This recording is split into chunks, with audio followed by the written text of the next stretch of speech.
A lot of you have enjoyed our coverage of the new Minecraft DLC for Star Wars. There's 12 planet dioramas and it pretty much covers the entirety of the original trilogy. We did a very quick overview in that video, so today we're going to be doing a deep dive into every single planet. So for this episode, it's going to be Tatooine. Now, Tatooine is the biggest planet diorama of them all, so there is a lot to cover in this episode. And I may miss one or two minor things, so if I do, definitely let me know in the comments down below. There are a lot of landmarks here that are cameos to the film. Whether that be the Sarlacc Pit, or Jabba's Palace, Mos Eisley, Obi-Wan Kenobi's hut, sand crawlers, and so much more. I won't be doing a one-to-one transition to every scene in the original trilogy films, but I will cross-compare every now and then. And if you want more deep dives into other planets on this Minecraft pack, like the video and let me know in the comments down below. But with that out of the way, let's get on with the video.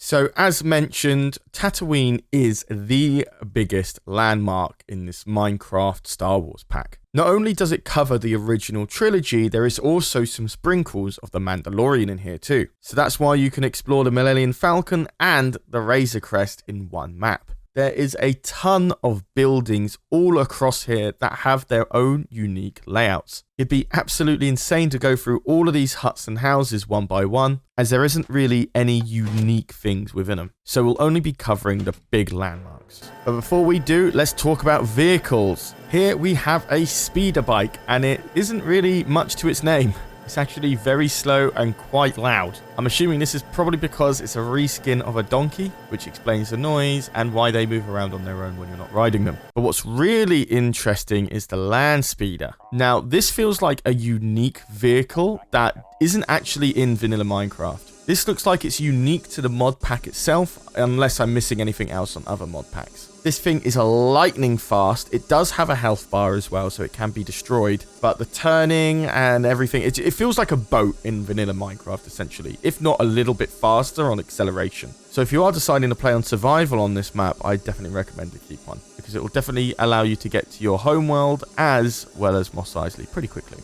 Next up, we have the Banthers. Now, despite the saddle on their back, they're not actually rideable. What I do assume is that these are just reskins of cows with different sound effects, especially with the sound effects they have when they move. And I was right, because when you get a bucket and you right click on them, you get some lovely blue milk. And rightfully so, the milk tastes absolutely delicious. Can't believe I've just said that, like, unironically. So I also found a baby dewback, which is, I don't know if it's cute or ugly. I'll let you decide on that one. When the sun goes down and the dark star rises, we start spawning some stormtroopers. Now, these are obviously zombies. They do have their own sound effects, especially when you hurt them, which I think is quite interesting. They do spawn in hordes, as they usually do with zombies, so be careful if you're in survival. I mean, I don't really need to tell you to be careful of stormtroopers in survival. I mean, come on now. But it is really interesting that they have gone ahead and just changed up all the sound effects for these mobs. It's really cool. Some of the infected villagers, or like zombie villagers, are Tuscan Raiders. Now, I'm not sure if a villager does get infected, they turn into this, because just with this amount of detail in this mod pack, they could be a separate entity. But just to be sure, I did kill one and they did drop rotting flesh. The spiders are Krykna. Now, I think these are so good compared to the normal spider design. The legs really freak me out, so I love this design. People know what Krykna are based on Star Wars Rebels and Season 2 of The Mandalorian. The skeletons are the most interesting part though. Sorry to be a bit of a letdown, but I don't actually know what this droid is. Maybe you can let me know in the comments down below if you do. But the really interesting thing about this skeleton mob is that this droid doesn't actually fire any projectiles. They've literally changed out how the skeleton behaves in this mod pack. So basically, it kind of just acts like a zombie. They do run a little bit faster compared to a zombie, but like they literally put their hands out and they start walking towards you. They have the same walking animation as a skeleton would, and then they sling their hands up in the air when they make contact with you as well. This is obviously a massive nerf to skeletons, because I know skeletons are really hard to handle in Minecraft unless you have a shield. So to keep on par with aesthetics, they literally changed out the skeleton just to add a droid-like shape mob, which I think is really, really cool. Next, we have this cute little Imperial astromech. I remember freaking out about these in the Star Wars Squadron's briefing room. But these are as deadly as they are cute, though. because they are actually creepers. So if you get anywhere near them, they will explode and try to kill you. And what's actually worse is because their paint job is darker, they are really hard to see at nighttime. Even if you have the brightness down to moody, it makes it even worse. For the Enderman, they are a K2 SO Imperial security droid. Now, I think these look sick as Enderman, actually. And I think the Enderman is a really good choice for a K2 SO model, because I think it's a good match for threat level as well. And if you are familiar with this model, they were shown in Rogue One and Fallen Order. One really nice touch is also the Death Star is the moon, so you can actually see it rotate around Tatooine. I captured this really nice angle of the moon as it was going down below the mountains. Thought you might appreciate that. Next, we have this massive GR-75. I did have a look around this ship. I thought there was some sort of entrance, much like you have the Sandwalker, the Millennium Falcon, the Razor Crest. I assume you could get inside this one as well. After much looking around the exterior, I couldn't find an entrance in. So I went the old-fashioned way and just broke myself in from the top. But it does look like it is completely solid, so you can't enter this one, unfortunately. I was pretty gutted. I would have liked to have seen inside that, but I mean, it makes sense not to. Next up, what isn't a planet with the Empire squeezing themselves in? Here we have the Imperial stand post, and dead center inside it, we have the Lambda shuttle or the T4A shuttle, not sure. But what I can say is there is a ton of attention to detail to this little starfighter, and you can explore inside it, which we will later. When you go inside the lamppost, you can also see TIE advanced ships being spawned, which you can actually jump in and fly all around the map. Now, we talked about this in the previous episode. This is a unique item to the DLC pack. It does have health. No, unfortunately, you can't fire from it, but it will definitely help you go from planet to planet if you do not want to use lightspeed. But let's get right into the Lambda shuttle. Here, I love the pale blue aesthetic as well. I think that looks really cool. There is the cockpit with the hyperdrive, and you can also climb up the ladder outside the chute. But going back to the cockpit, we can actually pick where we want to go next. So depending on what faction ship you're in, depends on where you can go with the lightspeed. So for example, this is the Empire faction, so we only have a few select areas we can go as the Empire, and you can use this to quickly teleport to different maps, but of course we're going to stick to Tatooine here, so we'll go back to Tatooine. Next up, we have a crash landing site of an escape pod for R2 and C-3PO. I love the smoke trails here, and it's such a good touch as well. You can go inside it, but there isn't really much there. Next, we have the Sarlacc Pit from The Return of the Jedi. Now, this is where we are assuming that Boba Fett died. Spoilers. I mean, maybe he did die. We don't know. Personally, if you don't see a corpse in a film, they're probably not dead. Well, that's my guess anyway. So here we have the mothership where Jabba is in, and the two smaller ships where Luke is able to bait Jabba, get his lightsaber and cause some havoc, as well as Han Solo accidentally killing Boba Fett. Really sorry I didn't get footage here, but Jabba is in the mothership.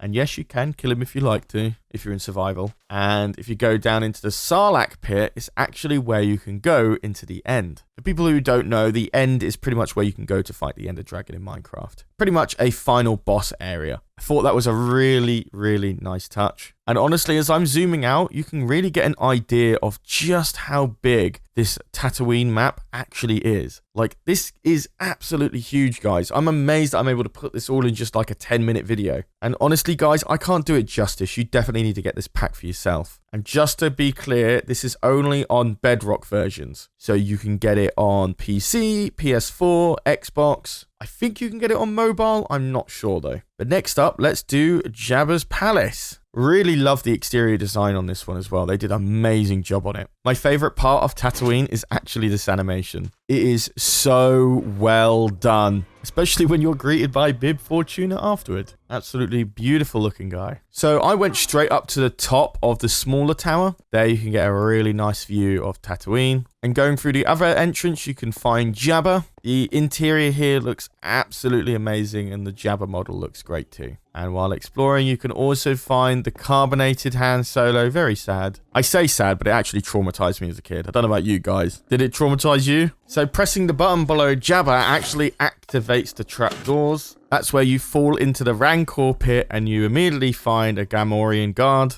A really nice touch to the film. Unfortunately, I didn't find a Rancor here, unless my game bugged and it was like some sort of like mini boss or something. I assumed it was going to be behind the massive door after you open up the trap chest to find the music disc, but unfortunately there was nothing there. I did look around a bit, see if there was anything that I missed, but unfortunately there was no Rancor to be found, so you hit the other switch and you can escape. One entrance leads you back up to Lord Jabba in case you really want to be thrown down into the Rancor pit again, and the other is a sneaky backdoor exit where you can escape. I did also find some warts on my way out. I would call them cute, but no, they're really not. They are reskinned bunnies for anybody that's interested though. On my way out, however, I did find some Tuscan Raider camps. There isn't anything really here, but it does spawn Tuscan Raiders, which you'll probably have to fight in survival. There might be some goodies around here. I didn't do a massive check. I just briefly looked inside the interiors of the tent and nothing more. Moving up to the land speeder near the Tuscan Raider camp, you can actually cross over this tripwire that will activate a sound of Banthas and Tuscan Raider callouts. There is also another one at Obi-Wan's hut, which is also a reference to Obi-Wan using that call to scare off the Tuscan Raider. So going inside Obi-Wan's hut, we can see the living quarters where Luke and Obi-Wan talk about Darth Vader. And in the chest, you can find the lightsaber that is given to Luke by Obi-Wan. I believe this equates to maybe a diamond sword. I'm not entirely sure. All I know is that the dark saber is actually the strongest sword in this mod pack. Going into the other room, you can find a little secret entrance to further living quarters and a little bed where Yoda has a lovely little nap.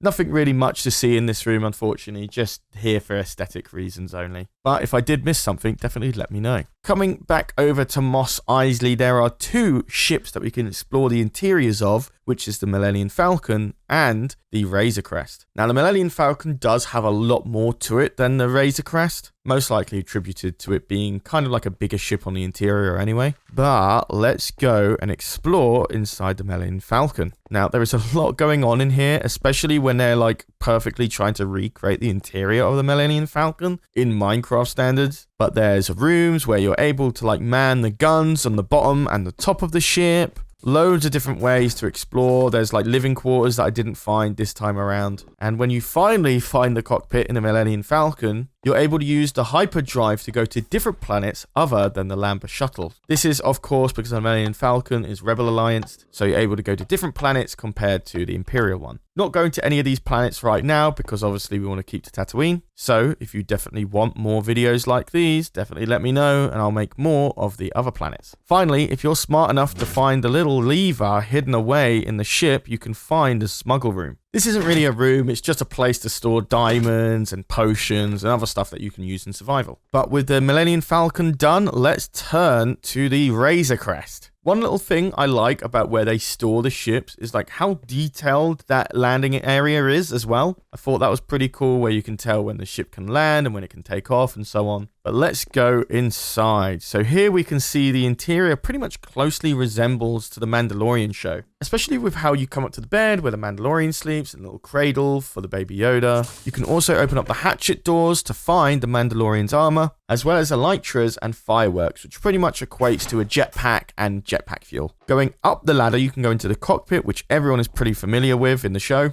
And because the Mandalorian is kind of like Mandalorian faction, it's like a separate thing from Rebels and Imperial, there is Mandalorian-only planets that you can get to through the Razor Crest, because this is like a mix of the original trilogy and the Mandalorian. But one thing that is interesting is that you can go through further parts of the ship that hasn't been shown in the show. You've got like a living quarters where you can sit and eat. You've got things for Mandalorian's weapons. There's like a kitchen area. I'm not exactly sure. So there is quite a bit more there that isn't actually shown in the show, which I found kind of interesting. It'll be interesting if they actually put that in the show or if I've actually just missed it in a previous episode. But going down the ladder brings you back to the entrance of the Razor Crest. Finally, we have the sand crawler. Now you see this as soon as you spawn into the mod pack. So this is likely the first thing that you'll be able to explore. So I entered in through the back and you can hit this lever and completely close up the sandcrawler with this really cool animation. And here we can see loads of little Jawas being spawned, as well as some gonk droids as you look around. So there is actually multiple levels to this ship, which is quite detailed actually, especially considering how big it is. So as I was going further up, I used the elevator to get to the living quarters. There you can find the little beds that the Jawas sleep in, as well as the kitchen where they eat and all the weapons and so forth. And if you go even further up, you'll also find the cockpit, and there you can just see where they've been placed in Tatooine. And this thing is pretty huge, so don't expect to be able to take it anywhere or move it. Unfortunately, it is standing still, and it isn't like an actual vehicle you can drive. But anyway, going back down, you can see the lava powering the ship and the engines.